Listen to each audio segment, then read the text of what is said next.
here I am, Majority Leader of the United States Senate and the highest ranking Jewish elected official in America ever. It's an awesome responsibility. Awesome in the sense that when the angels see the face of God, they tremble in awe.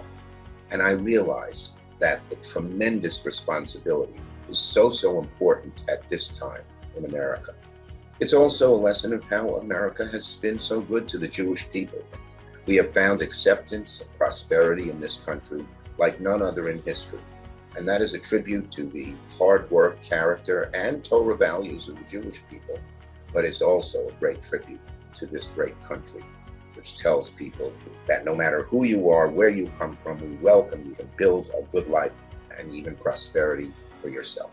I need to catch my breath, so much is happening. My father was an exterminator, never made much money. I went to James Madison High School, working class high school in Brooklyn, New York. But from there, I was lucky enough to get into Harvard. At Harvard, which was then 75 prep school people, not many people like me, I thought, how am I going to make it at this place? And I thought I'd play basketball. But the coach, after not even watching me touch a basketball, said, go home. He was having no 6'1" forwards. And so that night I was distraught. I even wrote my mom a note saying, I told you I should have left Harvard and come back to Brooklyn College where I belonged, when beshert. It's fate, God's hand. Someone knocks on my door and says, how would you like to join the Harvard Young Democrats who are working for a man named Eugene McCarthy, who was opposing Lyndon Johnson in the Vietnam War? And so I volunteered. He didn't win, but he's so close that Lyndon Johnson, the most powerful man in the world, said, I'm not going to run again. And I said, this is what I would devote my life to. And the rest, well, you know the story. We want to welcome our guest today, Senator Chuck Schumer from New York. He has been an advocate for women's rights, a leader in the fight against AIDS, a staunch ally of Israel. As a legislator, he wrote the Brady Bill, co-wrote the legislation to ban assault weapons.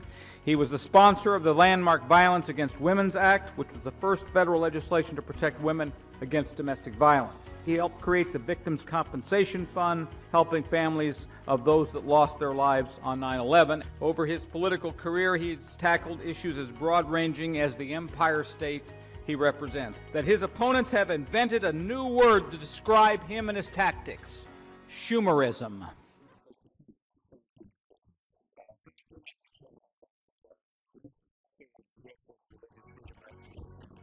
Today is the day to stand up and say enough to the boundless fever for handguns, enough to the senseless killing in every community. The people of America know that there are no magic pills to end violence, and they want the simple, common-sense restraint of the Brady Bill. We are here to announce that 8 senators from opposite sides of the political aisle are coming together on a common-sense immigration reform proposal that we believe can pass the Senate. Help is on the way.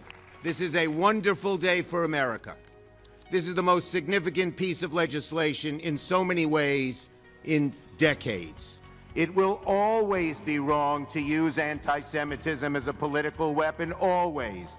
And let me tell you, if you only care about anti-Semitism coming from your political opponents, you are not fully committed to fighting anti-Semitism.